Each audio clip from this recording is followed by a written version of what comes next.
જી જરૂર, ચોક્કસ એ બાબતે આપને જણાવી દઉં કે સાયરન જે હોય છે કે હૂટર હોય છે એને લગાવવાની ફક્ત ને ફક્ત પરમિશન જે સેન્ટ્રલ મોટર વ્હીકલ રૂલ્સ 119માં જણાવ્યા મુજબ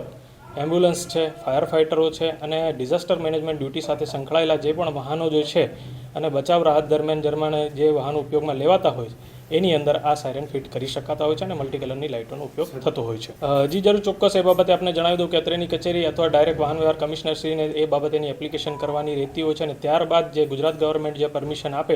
એના પછી જ આગળની કાર્યવાહી કરવાની થતી હોય છે. મોટર વ્હીકલ રૂલ્સની અંદર જણાવ્યા મુજબ એ પ્રકારનું વાહન ઇમરજન્સી પ્રકારનું વાહન કહેવાતું નથી. જે રીતે આપણે જણાવ્યું કે મોટર વ્હીકલ રૂલ્સની 108ની કલમમાં જણાવ્યા મુજબના જે વાહનો જે છે એમ્બ્યુલન્સ છે, ફાયર ફાઇટર છે અને ઇમરજન્સી ડ્યુટી સાથે સંકળાયેલા જે વાહનો જે છે એને આપણે ઇમરજન્સી તરીકે ગણવામાં આવતા હોય છે. જી જરૂર, ચોક્કસ એ બાબતે જણાવી દઉં કે આપણે અત્રેની કચેરી દ્વારા કાર્યવાહી કરવામાં આવશે અને મોટર વ્હીકલ